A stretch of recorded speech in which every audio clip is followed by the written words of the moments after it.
Welcome. It is Verdict with Senator Ted Cruz, Ben Ferguson with you, and today is a really special episode of Verdict with Ted Cruz. And Senator, I want you to take it from there, but we're taking a little pause from politics and talking about someone very near and dear to you. Yeah, on Sunday, January 25th, my aunt, my Tia Sonia, went to be with the Lord. She and I were incredibly close. My Tia Sonia was my father's younger sister.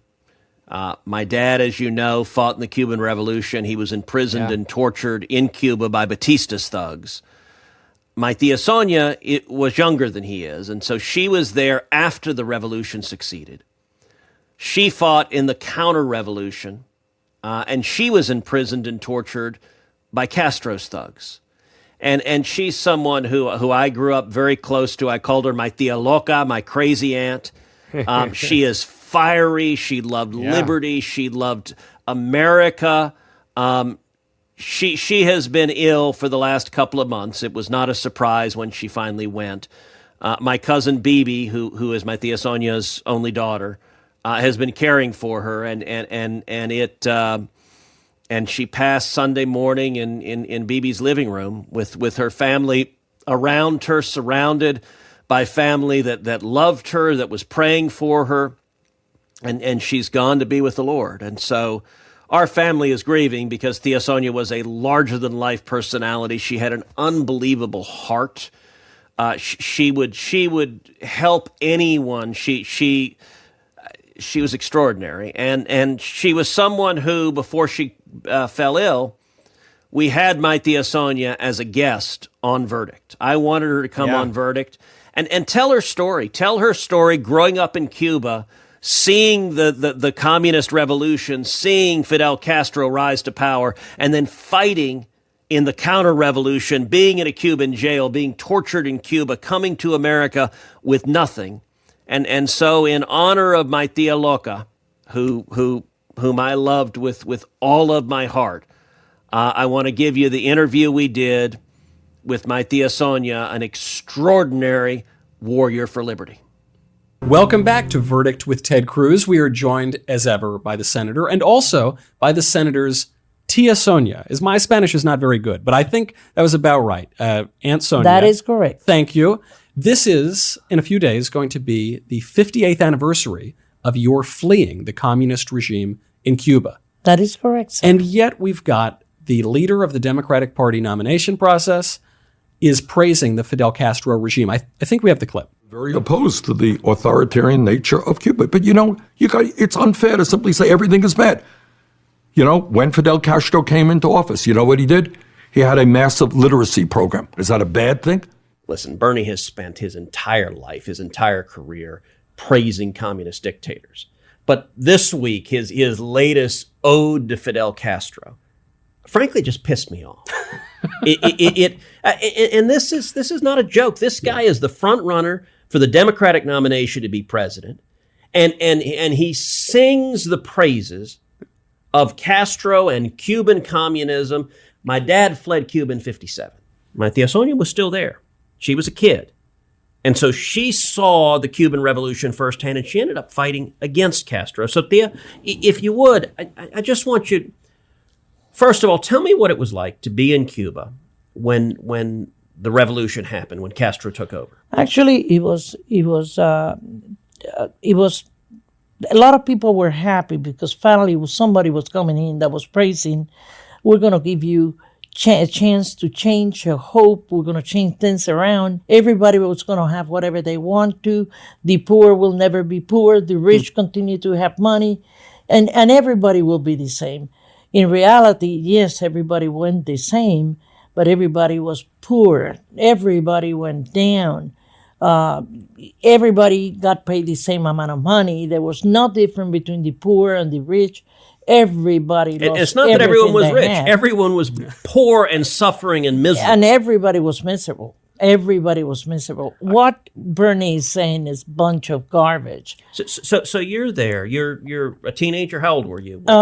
Probably 16, 15. Okay, so you're seeing this. You're a teenage girl. Right. You see what's happening. You see Castro begin executing people. Yeah, persecuting people. Nobody could talk. Nobody could say anything.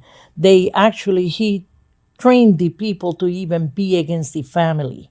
The sons against the father, the daughters against the family. So how did he do that?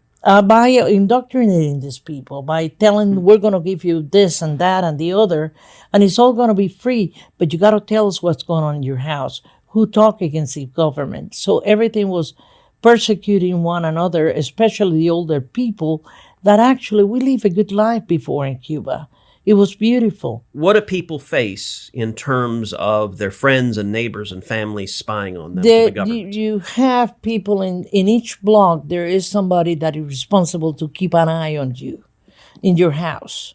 So there's a tattletale. There's a spy in every block, and they tell you keep an eye on every neighbor of this block. And what sort of things are they watching for? They're watching for everything. If you bring anything, maybe I'm going from United States to Cuba, and there's somebody coming in. So we need to watch the house in case they go out and sell in the black market, or they do something with what you brought in. So somebody's always keeping an eye on you and try to report you. A good thing that happened something that happened to me that is very interesting. One of the trips that I went back to Cuba, I wanted to take some of the kids from there to go fishing. I love fishing. So I went in and tried to rent a boat, and they told me, we can't. We don't rent boats to Cuban people. And I said, you may leave. And I said, look, I have a passport. I have a flight leaving on Friday. I already left. So I'm coming in to take my family on a boat ride. We can't give it to you. We can't rent you a boat. You're Cuban.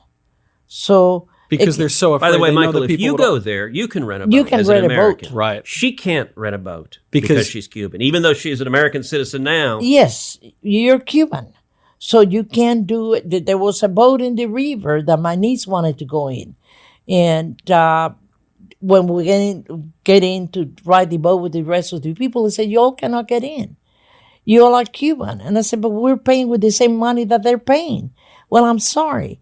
You can't come in. You're not from another country. You're Cuban. And Cuban people are not allowed. They're not allowed to leave. No, because they know if they allowed. were allowed to leave, they'd all leave. The Ferguson family got bigger over the holidays with a new puppy. And I can tell you, having one dog that is over a decade old and a new dog that's just months old, there's one thing they both have in common. I want them to live a great quality life. And that is exactly why I give them Rough Greens. Now, I've been telling you about my older dog and some of the symptoms that he was having, slowing down and itching and having bad breath, losing interest in playtime. That is just part of the aging process, but it doesn't have to be. And after just a few weeks of Rough Greens, we start to see a real difference. The stuff is truly amazing. And if you have a dog you love, you've got to try Rough Greens for your dog for life. It not only supports long-term health by providing live, bioavailable nutrients, including essential vitamins, minerals, probiotics, and digestive enzymes, as well as omega oils. The ingredients work together to improve nutrition absorption and maintain joint and muscle health and enhance overall vitality, and you can witness it happen over weeks. So if you love your dog and you are ready to get your dog back to the way maybe he used to be and was more playful, then check out Rough Greens. It's so easy. You just put it on top of your traditional dog food, and that is it, and dogs absolutely love it. Go to roughgreens.com. That's RUFF, greens.com. Use the promo code VERDICT, and you're going to get a free Jumpstart trial bag.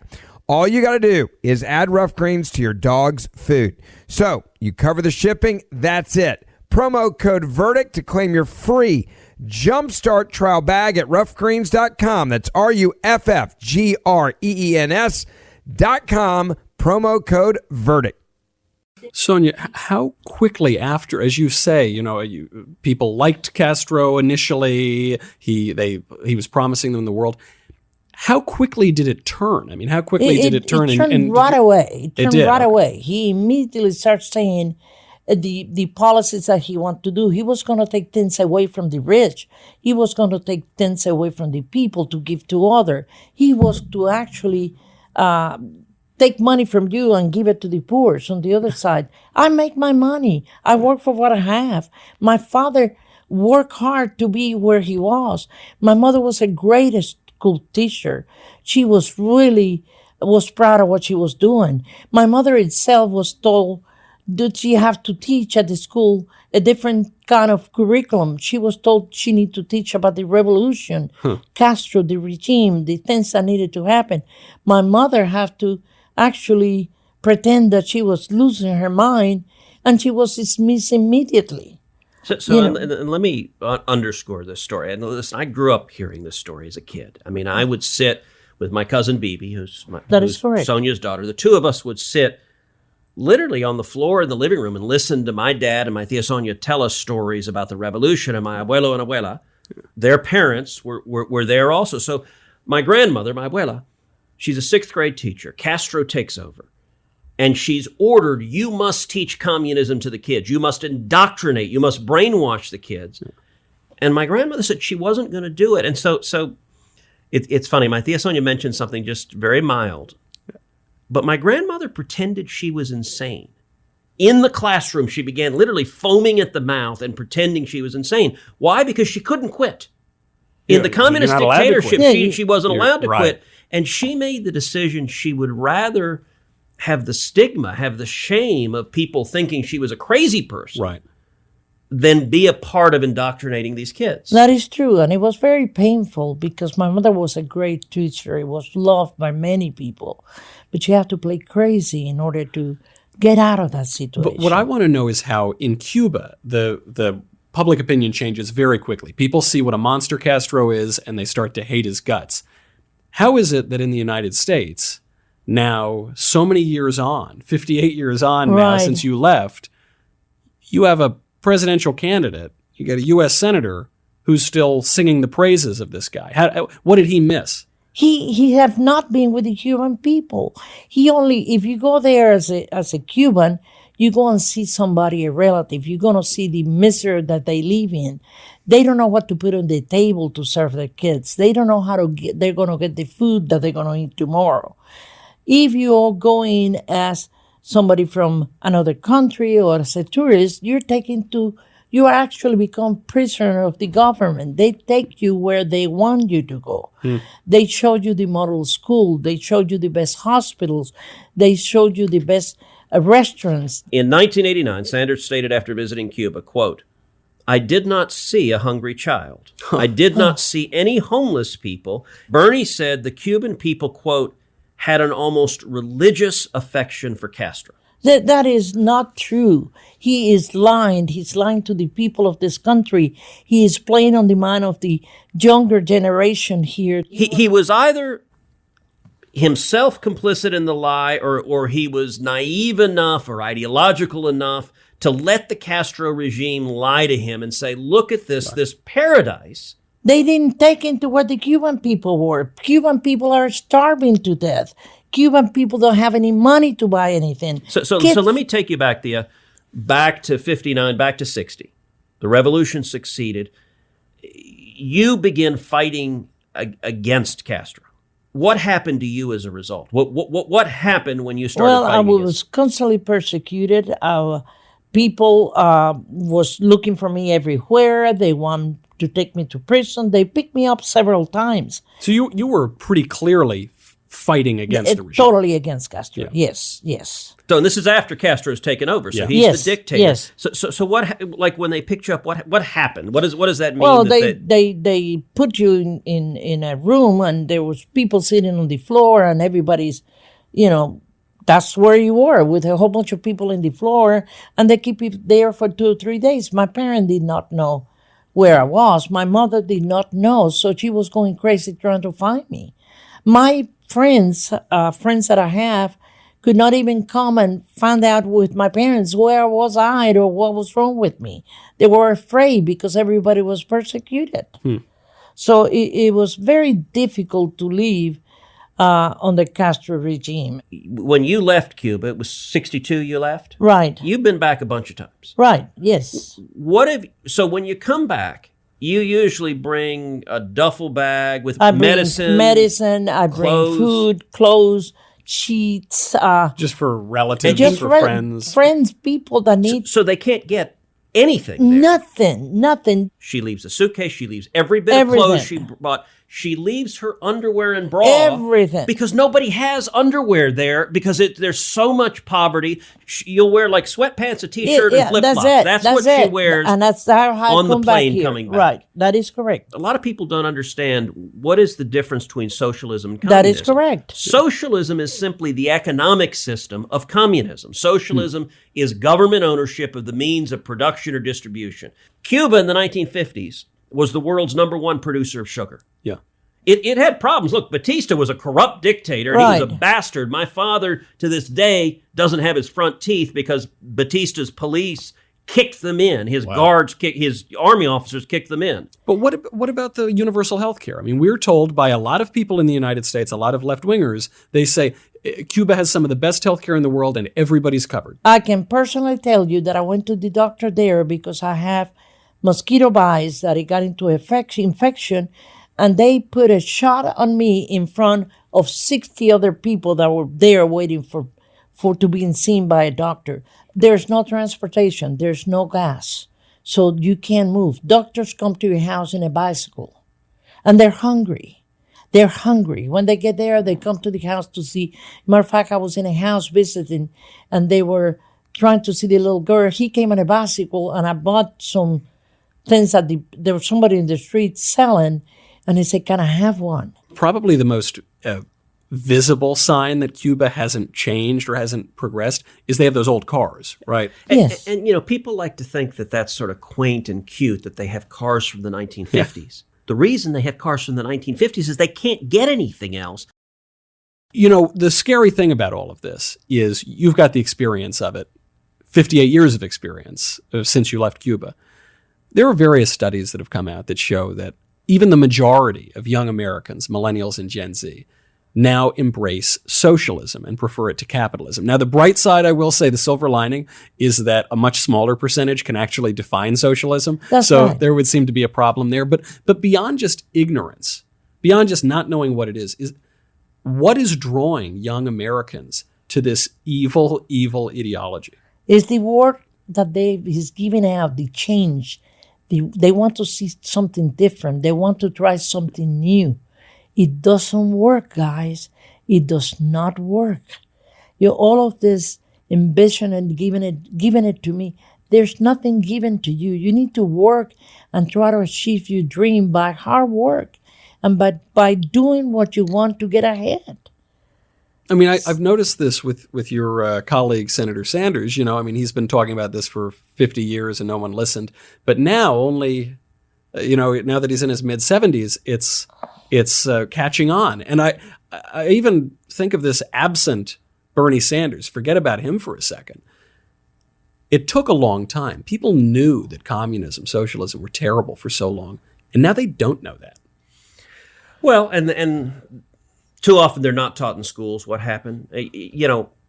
How many Bernie supporters know that the Soviet Union killed 20 million people and China killed 77 million people? They don't know that. No. And so when Bernie defends it seems, look, and I have to admit, I remember in college, a guy who lived down the hall from me had a poster on the wall of Che Guevara. Yeah. And I went in, I said, hey, that's really cool. That's all, Che Guevara was a guerrilla, fought with Fidel Castro in Cuba. Yeah. And I said, hey, that's really cool. That's awesome. Have you thought of maybe putting a poster of Hitler next to it? And maybe Stalin and Mao? Like, if you're going to celebrate people that torture and murder, actually, Che was an amateur. He was weak. Right. He was low on the totem pole. But, he was good looking. He had stubble, and he was, these villains have been glamorized. Yeah. And it's dangerous. We've talked a lot about the political and the economic side of things, how the government takes all your stuff and then they take power away from you. You're both religious. I notice, Sonia, you have a cross that you're wearing. Obviously, Senator Cruz. One of the big aspects of communism, as it's always been practiced, is the atheism of it all. And I wonder if there's a relation here that as religiosity in America has declined, as young people are raised more or less without a religion, if maybe that's playing some role in why communism is catching on. One of the great men of the 20th century to defeat communism was Pope John Paul II. Well, and Pope John Paul II played a profound role of going to Poland and promising that Poland would be free and speaking up. And it was truly, I think, divine providence. They cheered. They said, Pope, we want God. And Reagan and Margaret Thatcher all at the same time. And I think those three people, more than any human beings on earth, defeated the Soviet Union and won the Cold War. Mind you, Bernie was rooting for the Soviet Union during all of this. He's not even hiding it that much. Bernie honeymooned in the Soviet Union. Yeah. Michael, where'd you honeymoon? I honeymooned in Hawaii, USA. Okay, that's where, like, normal people, you go to the beach, you go to, Heidi and I went to St. Thomas. It was beautiful. Yeah. We were walking along the beach. We had fun. What kind of crazy ideologue says, sweetheart, I love you so much. Let's do a honeymoon in the Soviet Union. That clip you played. God. He says he's no friend of Putin. There's only one person I know on the national stage that honeymooned in the Soviet Union. The Soviet Union killed over 20 million people. This is not cute little faculty leftists. If Bernie was a professor at some liberal arts college out in the frozen tundra, who cares? He's just corrupting a few young minds. Yeah. This is someone who wants to be president of the United States, and he kisses up to and apologizes for totalitarian dictators. And you know who he doesn't praise? Americans. Right. Like, when have you ever heard him speak as positively about Abraham Lincoln as he does about Castro and Ortega and Mao and Stalin? Listen, communism also hates God. Yeah. If you look at these communist regimes, they persecute faith. They prevent people from... The beauty of the First Amendment is it gives everyone the right to choose how to worship, what your faith will be. Bernie, when he praised China in the debate this week, somehow when Bernie talked about its great poverty eradication, you don't have to go back to Mao to find the torture and murder. Right now today, there are 1 million Uyghurs, a religious and ethnic minority, 1 million in concentration camps in China today. Why is Bernie and why are leftists so willing to praise and be proud of regimes that are torturing and murdering people? Do you think this is part of why they make their appeal successfully, though? Because the thing I notice so much about the socialists in America today is they're all making these very moral arguments. It's about human rights. It's about giving people their right to health care and their right to have a lot of money. Here's a story my grandmother told me. In the schools, you would have Cuban soldiers come in, and this is kindergarten, first grade. Yeah. And they'd tell the children, they'd say, close your eyes and pray to Jesus for a piece of candy. And the kids would all do it, and they'd open their eyes, and there'd be no candy. And then the soldiers would say, close your eyes and pray to Fidel Castro for a piece of candy. You're kidding me. And the kids would close their eyes, and the soldiers would put candy on their desks. And they'd open their eyes, and there was candy. This is the literacy program Bernie Sanders is praising. This is the indoctrination that my abuela refused to participate in. And that is true. They are actually indoctrinating the people since they were tiny little kids. Did it work? I mean, Of course it doesn't work. It doesn't work because people see reality. It doesn't work. People, why don't they work? Yeah. They don't work. Nobody want to work in Cuba. Why do they want to work? They're going to make the same money that you're making, that he's making. Why do I want to do that? But do they believe the theory? I mean, does the indoctrination end up persuading people? Actually, they thought that it was going to be reality. They really blind them to believe what they were saying, but they immediately took the blind off and saying everybody's in the same boat. We're all hungry. They know they're hungry. They know they're poor. They know they're miserable. They know that hasn't happened. That's right. I mean, there's a reason people every day risk their lives to flee Cuba. That's correct. Reagan, in the height of the Cold War, he had a great way of putting it. He said, the thing liberals never seem to notice is on the Berlin Wall, the machine guns all point in one direction. Right. That you didn't get anyone from East Germany saying, or from West Germany saying, I got to go live in that communist paradise. Right. The way I like to put it as a Cuban American is the thing liberals never notice is in Cuba, the rafts are all going one way, just once. That's right. I'd like to see Bernie Sanders go hop on a raft in Key West. Yeah. And Yes. head 90 miles south. That's right. And by the way, he Not a lot wants of rafts socialized going that way. medicine. They have Then it there. go over It's just there. you can't actually see a doctor. You can't get medicine. You can't get toilet paper. I want you to just pause what you're doing for the next 60 seconds. And I want you to imagine Lucy, a 7-year-old. Her stomach often aches with hunger. Her small hands, instead of holding crayons, know only the struggle of survival on dusty streets. School is a distant dream. Medical care, a forgotten hope. Lucy's potential is overshadowed. Her future is dim. But what if someone stepped in? What if there was a way to ignite hope for children just like Lucy? Well, there is. And that is with Compassion International Partners and the local churches that provide children holistic support. More than just food. They receive critical medical care, life-changing education, vital skills training, and spiritual development, all in Jesus' name. And you can empower a child just like Lucy to break free from poverty. I want you to do what I've done and sponsor a child today. You can visit compassion.com. That's compassion.com. Well, actually, tying in all of these points on the economic, on the political, and on the religious, communism has been called the God that failed, right? It was a sort of substitute religion, a substitute God, and it failed. And you saw it fail personally. What was the biggest shock? I mean, what was the biggest despair, the biggest regret when you saw something that you had believed in fail? Well, the biggest, it was seeing the people suffering for not being able to even get food to put on the plate. It's so basic. The basic things, not being able to work, because why do you want to work when you don't have anything to buy with? That money disappear from you immediately. And you all know the numbers, but, an average person make $30 a month. $30 per month. $30 per month.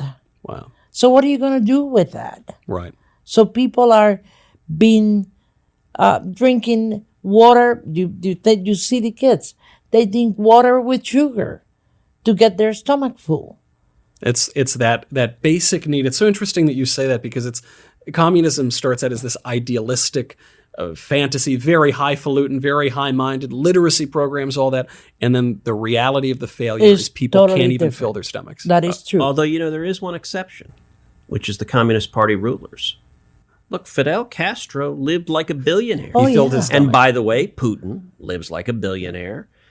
Maduro and Hugo Chavez before him, they lived like billionaires. Right. Communism, when you have all the power at the top, and what does Bernie suggest it would be any different if the government is in charge of everything? Yeah. Every place that has happened, the rulers live like kings and Right. everyone else is miserable. Right. Well, we did actually get one mailbag question that I think is very much on this topic, which is with the Democratic Party veering so far to the left, them embracing these absolutely disgusting positions, hopefully will turn off most of the American people.